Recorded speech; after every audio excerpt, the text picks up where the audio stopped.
feel-good breakfast show.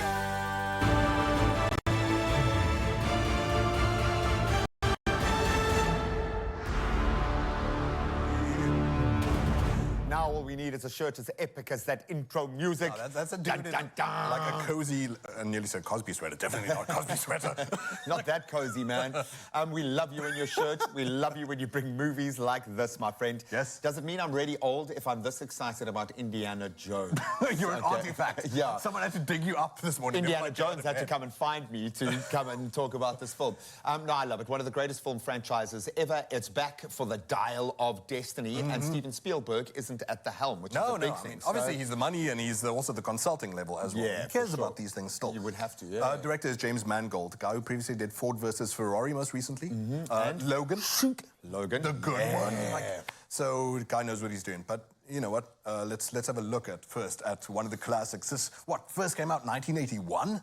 How many years has it been? And good grief, we still get to see Harrison Ford in Indiana Jones out tomorrow. Yay.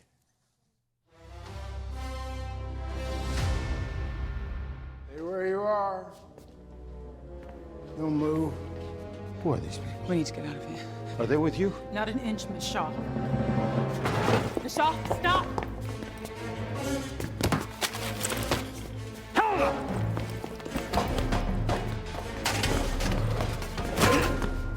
Stop! Sorry. Helena! Dr. Jones, it's over. Who are you people? What do you want? Stop! Helena Shaw! She's on the roof. Find another way up. Dr. Jones! Dr. Jones, we're not gonna hurt you.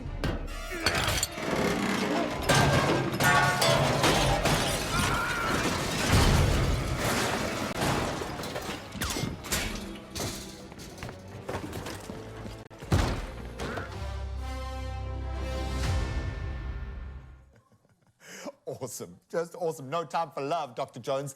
It always feels like someone is pulling the rug out from it. It's always generally a gorgeous female counterpart who's doing something to kind of ruin his plans. I'm just wondering how many famous, wonderful artifacts got destroyed in the making of that scene. Well, I mean, definitely not our favorite of all of them, Harrison Ford, who what's really cool about that scene, by the way, is what you can see already is that they're like, man is old. Yeah, man they're not pitching him as a 25-year-old adventurer. No, it's like he has to think differently through problems and stuff like that. So what you're looking at here, by the way, is in the scene, Phoebe Waller-Bridge as the well of emotion. And as well as she is from Fleabag, the TV series that people love her. She's won Emmys for that, and she's a great actress in this too. Yeah, she's a bit of a cynical character. She is granddaughter to Indiana Jones, previous colleague who is introduced to you in the first 20 minutes of the movie. Okay, look, JP's jumping around because the movie does a bit. So let's go from the very start rather than that scene. Set in, firstly, 1944, and obviously Indiana Jones, as he does, is beating the paste out of Nazis and infiltrating camps there because they had this weird fascination with the occult and actual belief in powerful symbolism. Yeah, and they've apparently been hoarding all sorts of artifacts and things like that. That was real. They did that. Hitler was a bozo who was into that kind of thing. And in this one in particular, the Dial of Destiny is referring to a very real-life artifact, by the way, which you should look up, called the Antikythera device. Fascinating thing, which is actually the first functioning computer from like 3,000 years ago. It's the size of your thumb, and it's able to predict the movement of the stars. But in this, it's able to control time and tears, like, you know, rips in the space-time, etc., etc. So Nazis are after it for their reasons, their ideological reasons. Mads Mikkelsen is the bad guy there.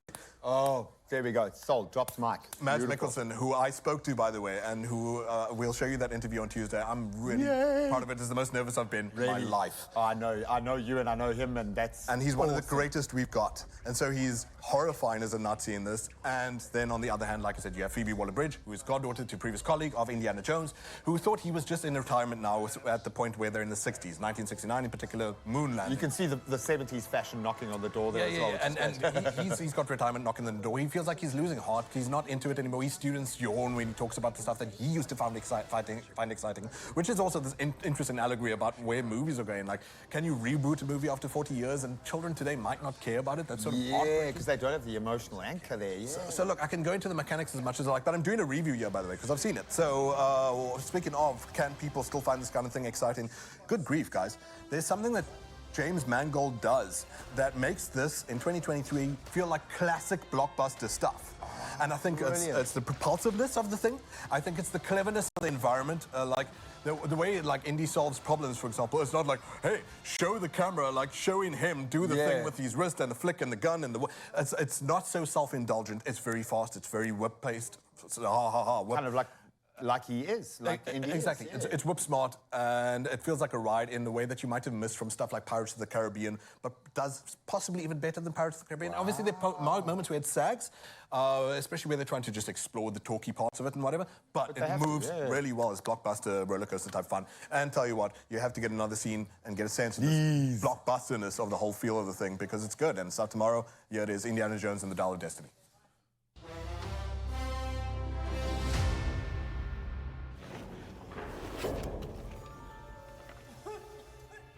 Under the moon, life lies at her feet.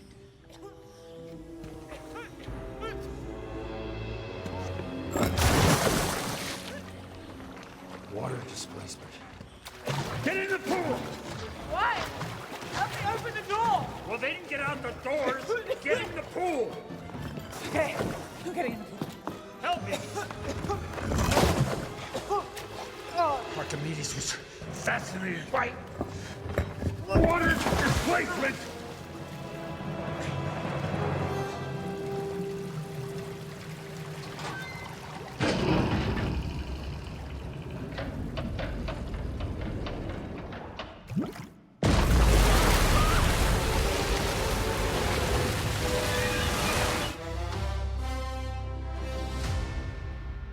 Wow. So the gray matter is still on point. I love that. He's going to MacGyver any situation. Yeah, and whoopsie, I thought that was going to be a more roller coaster scene. I even knew what the scene was, but I just forgot. I was just waiting for a boulder to start rolling, bro. Yeah. Dude, this movie starts with like 20 minutes thrown into... Of course, you got a bit of the issues with de-aging, because it's set in 1944, so they have to try and make a young Harrison Ford, so his face slides around on his own face like a bit of an egg in a pan. Not totally bad, though, but jeez, 20 minutes, solid action. It does, really propulsively, bravely. You know, a lot of movies, they don't want to take those sort of chances with de-aging. But man, like I said, in this design, it's not like, oh, let's show The Rock delivering the one-liner. It's like, dudes, we're here to make something roller coaster, we're here to make something swashbuckling, and it totally delivers. And for that reason, JP can give it a 7 out of 10. Wow. Out tomorrow. That's success. That's success. It is. No, anything above like a 5, I'm like, wow, okay, but a 7, 8. So for you, you might find it an 8. Yeah. But yeah, totally, thoroughly. James Mangold's a good director. He knows what he's doing. And he gives us the respect it deserves with a good dose of nostalgia, but at the same time knowing he's got to put his own signature on something too. So Harrison Ford, Mads Mikkelsen, who I interview and that you'll see on Tuesday, one of the greatest we've got, one of the best actors we've got. Good grief. And yeah, this is out tomorrow though. Yeah, enjoy.